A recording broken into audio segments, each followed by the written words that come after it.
Servus, greetings and hello. Welcome to the Let's Make the Jungle terrain tutorial. In this tutorial I want to show you how I built this this avenue of relief columns. I built those two terrain pieces for my last terrain project, which was a jungle terrain project, and in this series of tutorial vids I want to show you in about 4 or 5 parts the complete process of building, from planning, making molds from masters, and painting, structuring, all those kinds. And we start with the planning, obviously, and in this video I will also show how I built a master model for the column and how I made the rubber mold to reproduce these columns. I started with a hard foam piece, and this is cut with a hot wire foam cutter, and now I tested the layout of the small relief chips that I sculpted in Beast Putty, which is an oven hardening modeling clay. And yes, these are casted in plaster, and now they got layouted on this on this little piece of hard foam. I decided really early in the project to make a mold, because it's really a lot of work to glue all these tiny bits onto the foam. So it's just making my life really easy. And I think generally it's really a decision to go for mold making and using silicone rubber. Every project starts with some testing and fiddling and comparing scale to a miniature, and thinking about how to do things. So if you do a little bit more planning and sketching, you will make less mistakes, and perhaps you won't make the work 2 or 3 times, and even so you can get more details into your models if you do the reproducing and do a good planning and sketching. So it's really good, really nice way to work. The next step of preparing the master model making is sanding the relief chips a little bit down.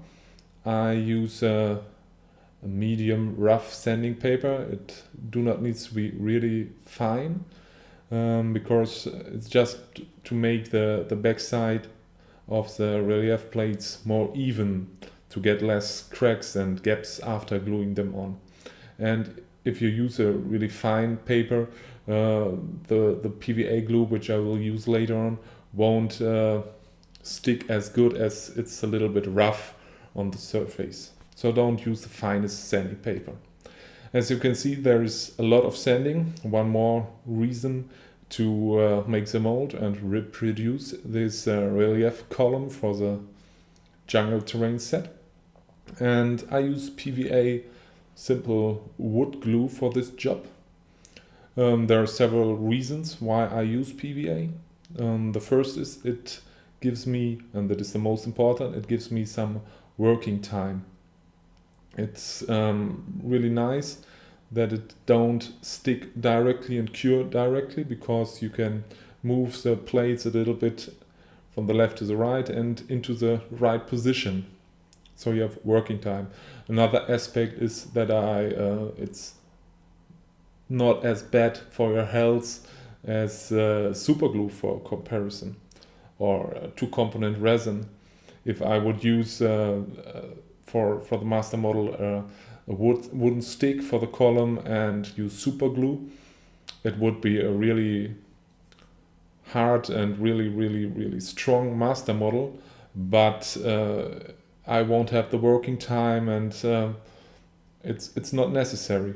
For making a mold, this way is pretty good, and even if the master model gets a little bit destroyed, it is no problem, because you have the mold and you can reproduce them, and afterwards you get a really strong cast. You can use plaster, or you can use a casting resin, so you have a really strong model afterwards, which gives your complete terrain project more strength, which is also a really nice aspect of the reproducing. So I'd like to advertise this reproducing and using molds.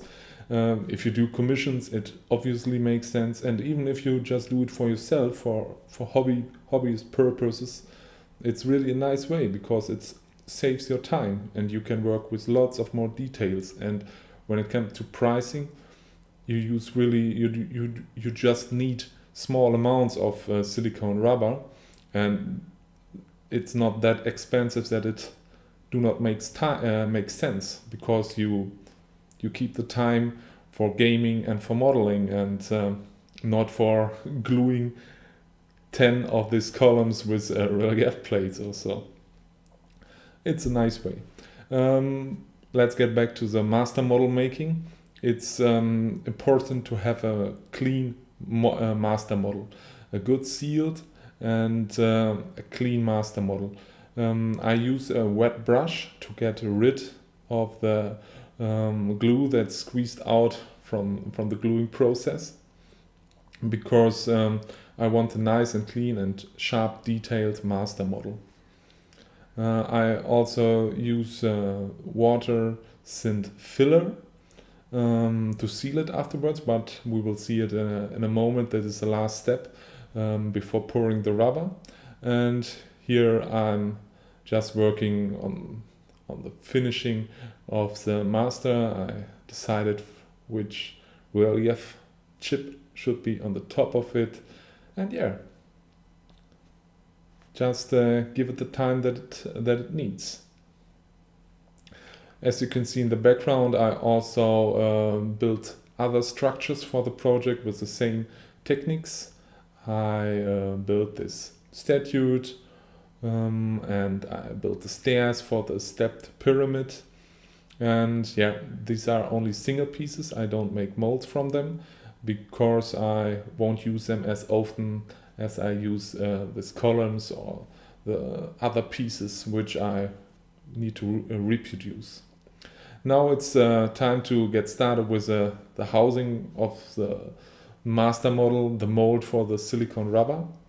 And it's always good to make your life easy. You can spend a lot of time and make really proper molds.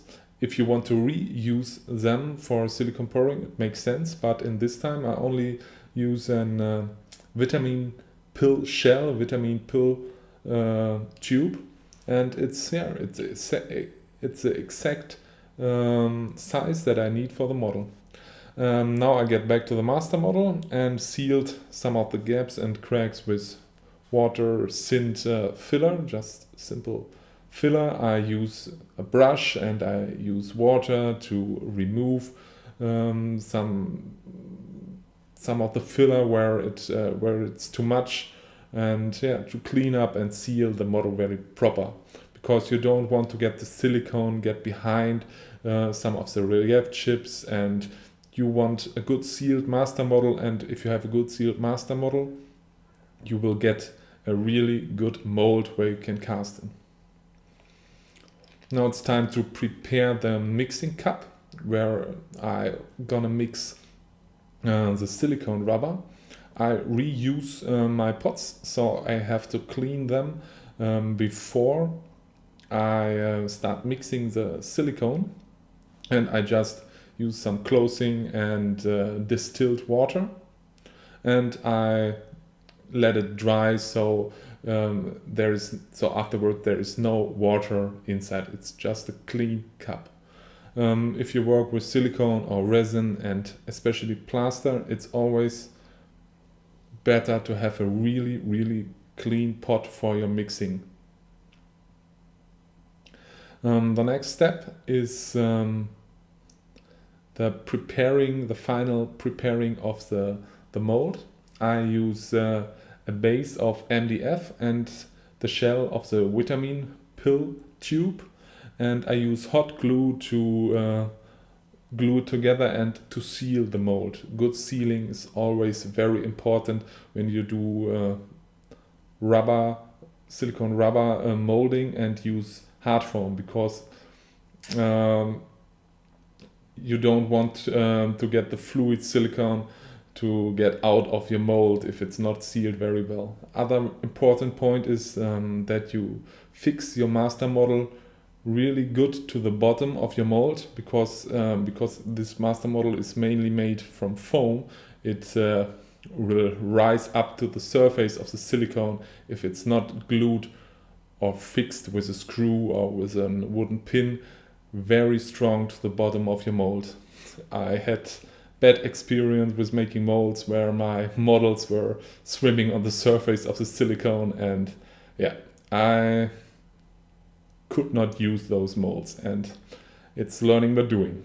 I give it a second layer of hot glue to make this seal on the bottom really strong, which is obviously important.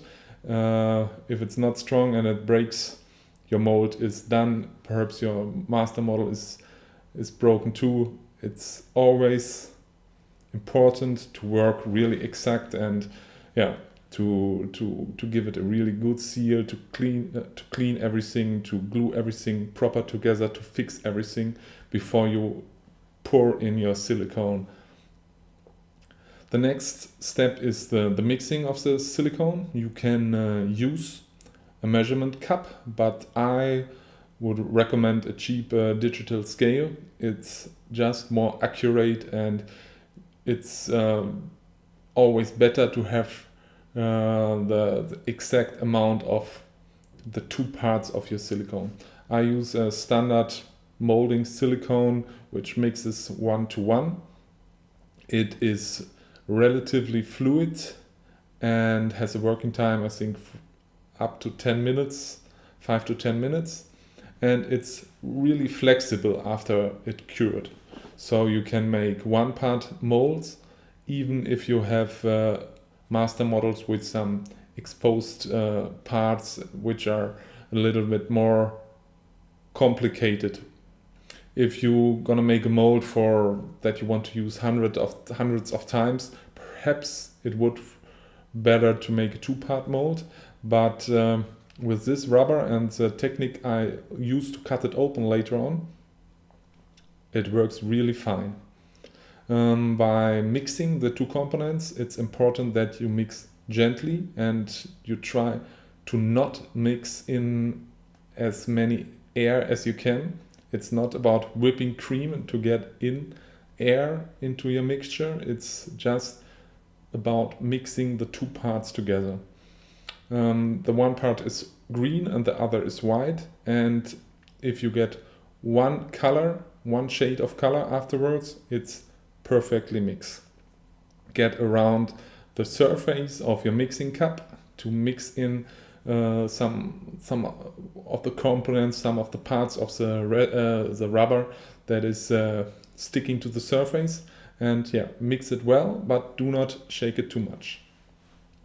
Here you can see I try to get rid of some of the air that is always inside the mixture by using a self-made vibration table. I used a massager tool and fixed it to the table and glued on this platform. And I use it for all my castings. For plaster castings it works really good, and silicone, I think it helps the bubbles to rise to the top, but it's not totally necessary. Silicone is really relatively easy to pour. You can optimize this process by using vacuum and some more professional techniques, but silicone is really a relatively easy material to pour.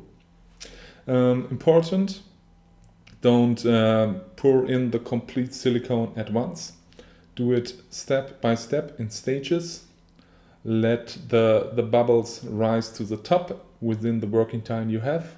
Poke in with a toothpick or with a little wooden stick to work in the silicone to your master model gently. If you have a bigger mold, you can use your fingers. or a spoon or something like this, and then work up step for step. I constantly use the vibration of this massage tool, and yeah, it helps.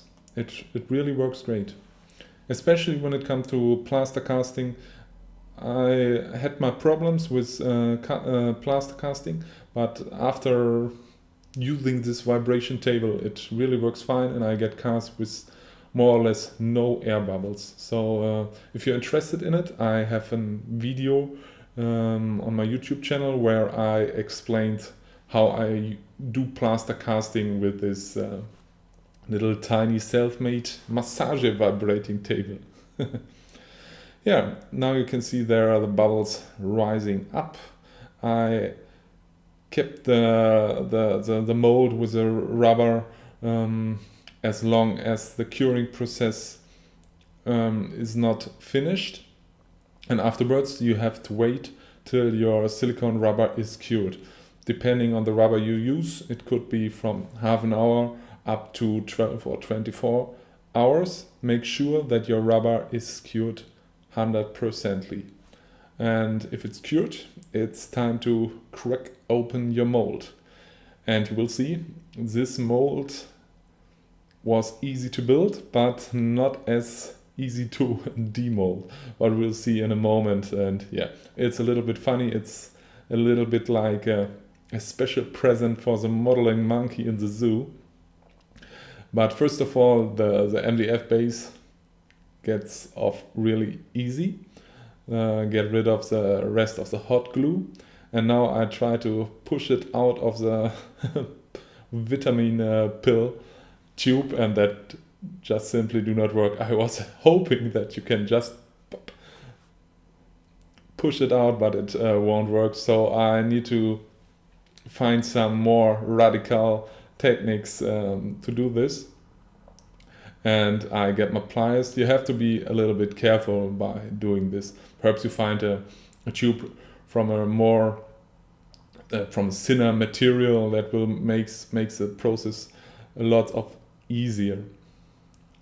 But yeah, it finally works, and I also could use the tube as a shell to make the mold more stable while I make the casting. And once again, it's always, if you just want to make one mold, it's a nice way to look for the right object that you have in your household. If you have a vitamin shell, or if you have a plastic cup which works for bigger, I casted the statue lizard man head in a plastic cup, and it works really fine. And what was easier to crack it open.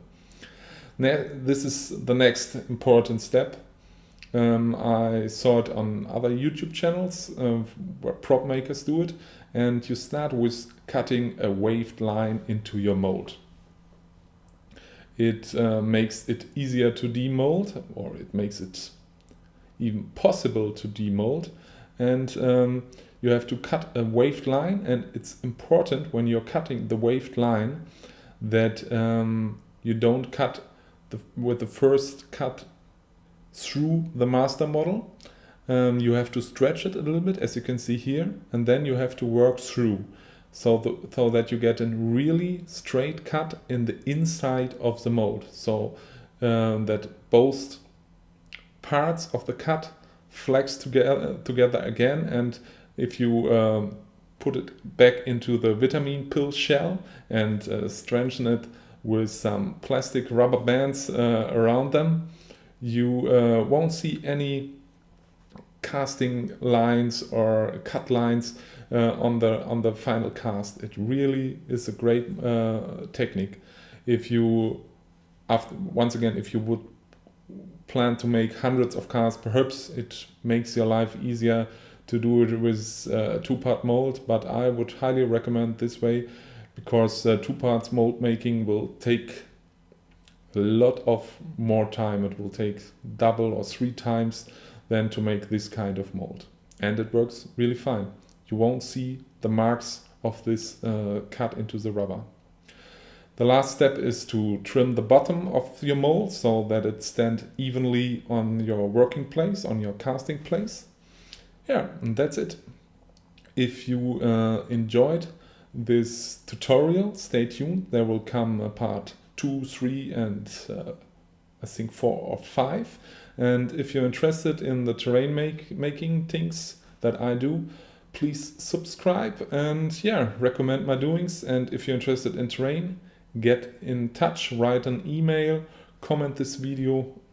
It helps me out and it's motivating me even in my doings. So stay tuned for part 2 of the jungle terrain making.